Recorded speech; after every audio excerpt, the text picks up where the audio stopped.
നമസ്കാരം. Covet online ക്ലാസ്സിൻ്റെ പുതിയ വീഡിയോയിലേക്ക് എല്ലാവർക്കും സ്വാഗതം. അപ്പോൾ ഈ വീഡിയോയിൽ നമ്മൾ ഡിസ്കസ് ചെയ്യാൻ പോകുന്നത് ജനറൽ സയൻസിൻ്റെ പ്രീവിയസ് ഇയർ ക്വസ്റ്റ്യൻസ് ആണ്. ഹൈക്കോർട്ട് അസിസ്റ്റൻ്റ് എക്സാമിന് വന്ന ജനറൽ സയൻസിൻ്റെ പ്രീവിയസ് ഇയർ ക്വസ്റ്റ്യൻസ് ആണ്. അപ്പോൾ ഞാനിവിടെ എടുത്തിരിക്കുന്നത് 2019-ലും 2016-ലും 2014-ലും നടന്ന എക്സാമുകളുടെ ക്വസ്റ്റ്യൻസ് ആണ് കളക്ട് ചെയ്തിരിക്കുന്നത്. അപ്പോൾ നമുക്ക് ഫസ്റ്റ് ക്വസ്റ്റ്യൻ നോക്കാം. ഫസ്റ്റ് ക്വസ്റ്റ്യൻ 2019 ഒരു ചോദ്യമാണ്. അത് by the emission of dash and dash acid rain is caused. അപ്പോൾ കാർബൺ സൾഫർ അല്ലെങ്കിൽ carbon ammonium, nitrogen sulphur, nitrogen carbon.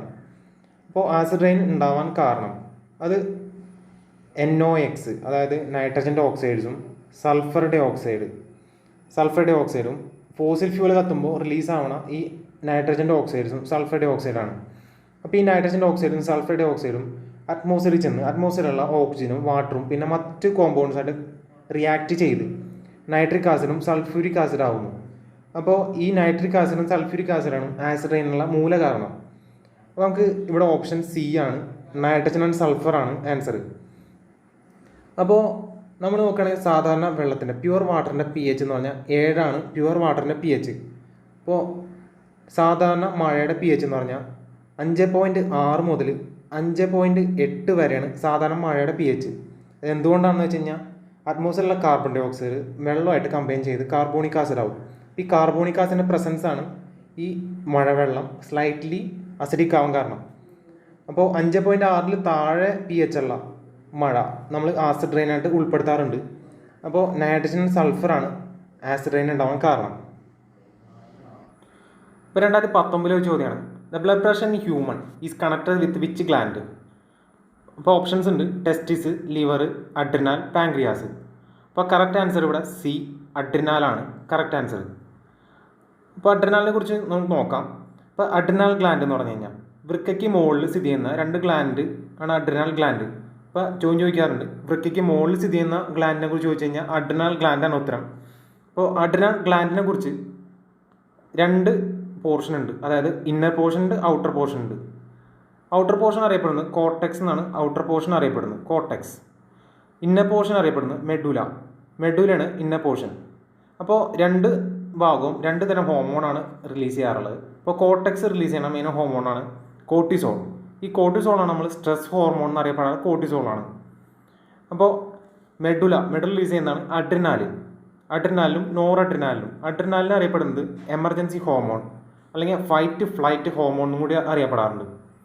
അപ്പോൾ ഇതുകൂടി ഓർത്ത് വയ്ക്കുക, അഡ്രിനാലിൻ എമർജൻസി ഹോർമോണാണ്, കോർട്ടിസോൾ സ്ട്രെസ് ഹോർമോണാണ്. Which of the following is used as a moderator in nuclear reactors? മോഡറേറ്ററായിട്ട് ഉപയോഗിക്കുന്ന ന്യൂക്ലിയർ റിയാക്ടറിൽ മോഡറേറ്റ് ഉപയോഗിക്കുന്ന വസ്തു എന്ന് വയ്ക്കുന്നത് ഇപ്പോൾ thorium, graphite, ordinary water, radium. അപ്പോൾ നമ്മുടെ കീ പ്രകാരം നമ്മുടെ ആൻസർ ഗ്രാഫൈറ്റ് ആണ് ആൻസർ. പക്ഷേ ഓർഡിനറി വാട്ടറും ഉപയോഗിക്കാറുണ്ട്. ഓർഡിനറി വാട്ടറാണ് 75% ഇപ്പോഴും ഉപയോഗിക്കുന്നത് ഓർഡിനറി വാട്ടറാണ്. പക്ഷേ മോഡേൺ ആയിട്ടുള്ള ന്യൂക്ലിയർ റിയാക്ടേഴ്സിന് മൊത്തം ഗ്രാഫൈറ്റാണ് ഉപയോഗിക്കാറ്. അപ്പോൾ നമുക്ക് ന്യൂക്ലിയർ ഫിഷൻ്റെ ബേസിക് ആയിട്ടുള്ള കാര്യം നോക്കാം. അപ്പോൾ നമുക്ക് എല്ലാവർക്കും അറിയുന്ന ഒരു ഇക്വേഷനാണ് E=mc². ഐൻസ്റ്റീൻ്റെ വളരെ പ്രശസ്തമായിട്ട് ഇക്വേഷനാണ് E=mc². അതായത് മാസ് എവിടെയെങ്കിലും കാണാണ്ടായിട്ടുണ്ടെങ്കിൽ അത്രയും എനർജി അവിടെ റിലീസ് ആയിട്ടുണ്ടാവുന്നതാണ് ഈ ഇക്വേഷൻ്റെ അർത്ഥം. അതായത് ഇപ്പോൾ നമ്മൾ ഈ ന്യൂക്ലിയർ ഫിഷൻ്റെ ഒരു ബേസിക് എടുക്കുകയാണെങ്കിൽ ബേസിക്കലി ഒരു ന്യൂട്രോണെ വലിയൊരു Ur-235 ആറ്റമായിട്ട് ബൊമ്പാഡ് ചെയ്യാണ്, അതായത് കൂട്ടിമുട്ടിക്കുകയാണ് ചെയ്യുന്നത്.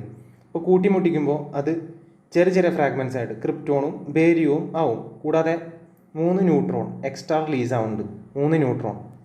ഇനി ഈ 3 ന്യൂട്രോൺ ചെന്ന് വേറെ 3 Ur-235 ആറ്റത്തെ സ്പ്ലിറ്റ് ചെയ്യും. അങ്ങനെ ഒരു ചെയിൻ റിയാക്ഷൻ നടന്നിട്ടാണ് നമുക്ക് ഈ ന്യൂക്ലിയർ ഫിഷൻ റിയാക്ടറിനുള്ള ന്യൂക്ലിയർ ഫിഷൻ എനർജി പ്രൊഡ്യൂസ് ചെയ്യുന്നത്. അപ്പോൾ ഇവിടെ ഈ Ur-235 2 ആറ്റം ക്രിപ്റ്റോണും ബേരിയമായിട്ട് മാറുമ്പോൾ അതിനിടയിൽ ഒരു ചെറിയ മാസ് ചേഞ്ച് വരുന്നുണ്ട്. ആ എനർജിയാണ് ഈ ന്യൂക്ലിയർ റിയാക്ഷനിൽ റിലീസ് ചെയ്യുന്നത്. ഇനിയിപ്പോൾ ഈ ന്യൂക്ലിയർ റിയാക്ഷൻ അൺകൺട്രോൾഡ് മാനറിൽ നമുക്ക് കണ്ടിന്യൂ ചെയ്ത് കഴിഞ്ഞാൽ അത് ആറ്റം ബോംബാവും, അതായത് എക്സ്പ്ലോഷൻ സംഭവിക്കും. അപ്പോൾ എക്സ്പ്ലോഷൻ സംഭവിക്കാതിരിക്കാൻ വേണ്ടി എക്സ്പ്ലോഷൻ സംഭവിക്കാതിരിക്കാൻ വേണ്ടിയിട്ടാണ് നമ്മൾ മോഡറേറ്റർ ഉപയോഗിക്കുന്നത്. മോഡറേറ്റർ ഉപയോഗിക്കുന്നത് വെച്ച് കഴിഞ്ഞാൽ ഈ ന്യൂട്രോണിനെ സ്ലോ ഡൗൺ ചെയ്യാൻ വേണ്ടിയിട്ടാണ് മോഡറേറ്റർ ഉപയോഗിക്കുന്നത്. ഇപ്പോൾ മെയിനായിട്ട് ഉപയോഗിക്കുന്ന മോഡറേറ്റർ ഗ്രാഫൈറ്റാന്ന് പറഞ്ഞു. ഇപ്പോൾ ഈ നമ്മുടെ സാധാരണ വെള്ളവും ഉപയോഗിക്കാറുണ്ട്. അപ്പോൾ വെള്ളം ഉപയോഗിക്കുമ്പോൾ എന്താ പ്രശ്നം എന്ന് വെച്ച് കഴിഞ്ഞാൽ ന്യൂട്രോണെ വെള്ളം അബ്സോർബ് ചെയ്യും. അപ്പോൾ അത് ഇപ്പോൾ മോഡേൺ റിയാക്ടേഴ്സിൽ അതുകൊണ്ട് തന്നെ ഗ്രാഫൈറ്റാണ് ഉപയോഗിക്കാറ്. ഇപ്പോൾ മെയിനായിട്ട് ഉപയോഗിക്കുന്ന ന്യൂക്ലിയർ ഫ്യൂവൽസ് എന്ന് പറഞ്ഞു കഴിഞ്ഞാൽ യുറേനിയം 233യും യുറേനിയം 235യും പ്ലൂട്ടോണിയം 239ഉം. ഇതൊക്കെയാണ് ഫ്യൂവൽസ് റിയാക്ടറിൽ ഫ്യൂവൽസ് ആയിട്ട് സാധാരണ ഉപയോഗിക്കാറ്. ഇപ്പോൾ ഇന്ത്യയിലത്തെ ആദ്യത്തെ ന്യൂക്ലിയർ പവർ പ്ലാന്റ് താരാപൂറാണ്. മഹാരാഷ്ട്രയിലുള്ള താരാപൂറാണ് ഇന്ത്യയിലത്തെ ഫസ്റ്റ് ന്യൂക്ലിയർ പവർ പ്ലാന്റ്. അപ്പോൾ നമ്മൾ list of power plants nuclear power plants കൂടി പഠിച്ചിരിക്കണം. രാജസ്ഥാനിൽ റവൽഭട്ട, തമിഴ്നാട്ടിൽ കൂടംകുളം കൽപ്പാക്കം, ഗുജറാത്ത് കക്രപ്പാറ, ഉത്തർപ്രദേശിൽ നറോറ, കർണാടകയിൽ കൈഗ, മഹാരാഷ്ട്രയിൽ താരാപൂർ. അപ്പോൾ ഈ ലിസ്റ്റ് കൂടി പഠിച്ചിരിക്കുക. അപ്പോൾ നമുക്ക് നെക്സ്റ്റ് ചോദ്യത്തിലേക്ക് പോകാം. നെക്സ്റ്റ് ചോദ്യം, ലോകത്തിൽ നെസ്റ്റ് ബിൽഡ് ചെയ്യണം, അതായത് കൂടുണ്ടാക്കുന്ന ഒരേ ഒരു പാമ്പ്, അത് രാജവെമ്പാലയാണ്. രാജവെമ്പാല കിങ് കോബ്രയാണ് രാജവെമ്പാലാണ് ലോകത്തിലെ ഒരേ ഒരു പാമ്പ്. നെസ്റ്റ് ബിൽഡ് ചെയ്യണം ഒരേ ഒരു പാമ്പ് രാജവെമ്പാലയാണ്. ഇപ്പോൾ ആദ്യത്തെ അനിമൽ, സ്പേസിൽ പോയ ആദ്യത്തെ അനിമലാണ് ലൈക്ക എന്ന് പറഞ്ഞൊരു പട്ടിയാണ്. റഷ്യയിലത്തെ ഒരു പട്ടിയാണ് ലൈക്ക. ഇപ്പോൾ റഷ്യക്കാരാണ് ലൈക്കനെ വിട്ടത്. അപ്പോൾ 1957ലാണ് ലൈക്ക സ്പേസിൽ പോണത്. അപ്പോൾ ലൈക്ക തിരിച്ചു വന്നിട്ടില്ല. ലൈക്കനെ തിരിച്ചു വരാനുള്ള പ്ലാനൊന്നും അവരിട്ടുണ്ടായില്ല. അപ്പോൾ ലൈക്ക അവിടെ മരിച്ചു പോകണുണ്ടായിരുന്നു. അപ്പോൾ ലൈക്കയുടെ സ്മാരകം പണിതിട്ടുണ്ട്. അപ്പോൾ ആദ്യമായിട്ട് പോയ പട്ടി ലൈക്ക. അപ്പോൾ 5 വയസ്സിൽ താഴെ ഈ ചിൽഡ്രൻസിന്, അതായത് കുട്ടികൾക്ക് കൊടുക്കുന്ന ഫ്രീ ആയിട്ട് കൊടുക്കുന്ന വാക്സിൻ പോളിയോ ആണ്. 5 വയസ്സിൽ താഴെയുള്ള കുട്ടികൾക്ക് ഫ്രീ ആയിട്ട് കൊടുക്കുന്ന വാക്സിൻ.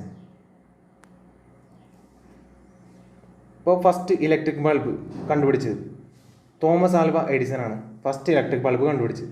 അപ്പോൾ ഫസ്റ്റ് ഇലക്ട്രിക് ബൾബ് കണ്ടുപിടിച്ച്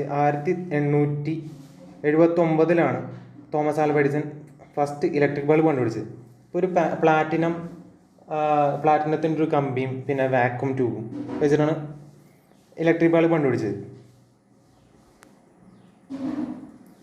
ഇപ്പോൾ ഷാർക്കിൻ്റെ ശരീരത്തിൽ എത്ര ബോൺ ഉണ്ടെന്ന് ചോദിക്കണം. ഷാർക്കിൻ്റെ ശരീരത്തിൽ ബോണില്ല. നണ്ണാണ് ഉത്തരം. ഷാർക്കിൻ്റെ ശരീരത്തിൽ ബോണില്ല.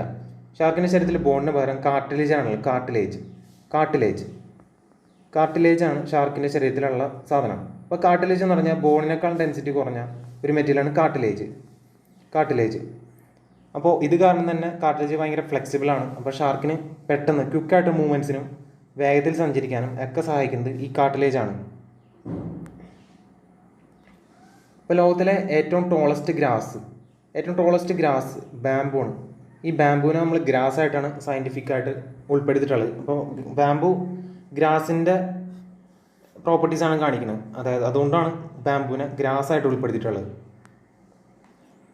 ഇപ്പോൾ bird which can fly forward and backward, അത് ഹമ്മിങ് ബേർഡാണ്. ലോകത്തിലെ ഏറ്റവും ചെറിയ ബേർഡ് ഹമ്മിങ് ബേർഡാണ്. ഫോർവേഡ് ആൻഡ് ബാക്ക്വേഡ് മൂവ് ചെയ്യാൻ പറ്റുന്ന ബേർഡ് ഏറ്റവും ചെറിയ ബേർഡാണ് ലോകത്തിലത്തെ. ഇപ്പോൾ first Indian who went into space, Rakesh ശർമ്മയാണ് first Indian went into space. Rakesh Sharma 1984ലാണ് സ്പേസിൽ പോണത്. 84 സോയൂസ് T11 എന്നുള്ള റോക്കറ്റിലാണ് രാകേഷ് ശർമ്മ ആദ്യമായിട്ട് പോണത്.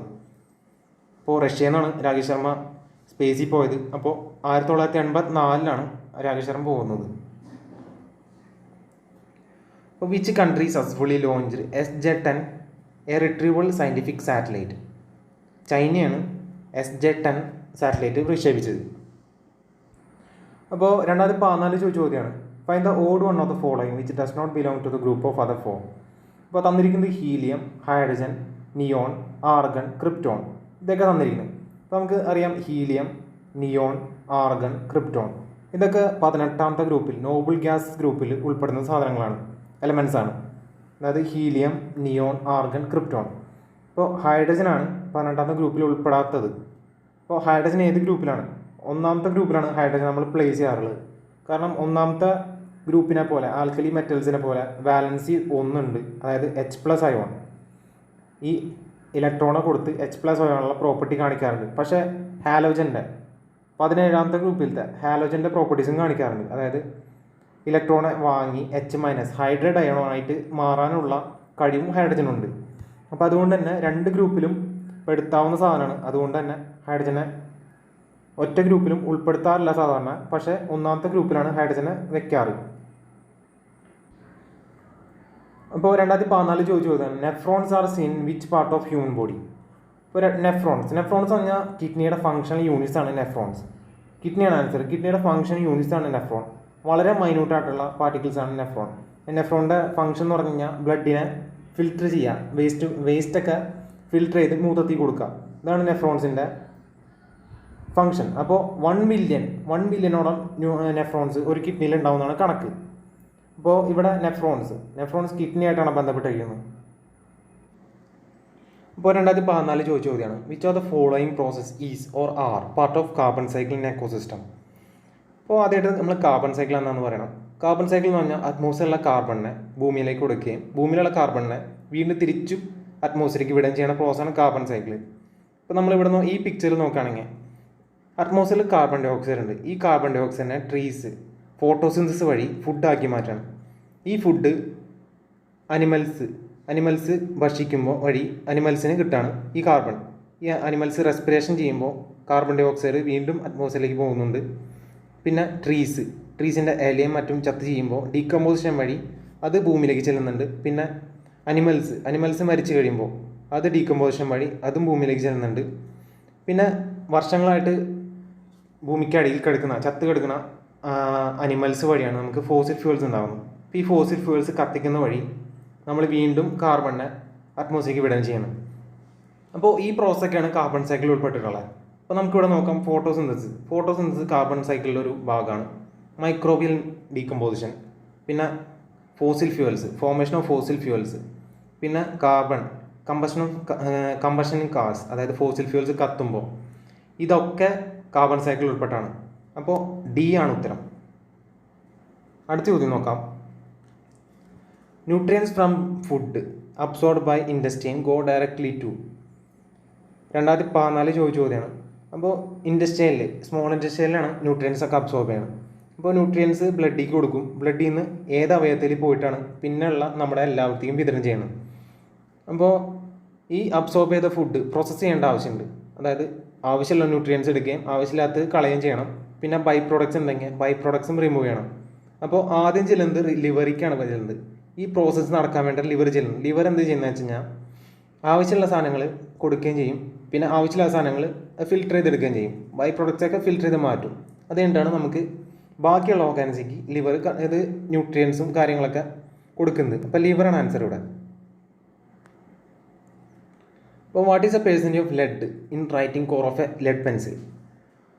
അപ്പോൾ ശരിക്കും പറഞ്ഞാൽ ലെഡ് പെൻസിലുണ്ടോ? ലെഡ് ഇല്ല. 0% ആണ് ലെഡ്.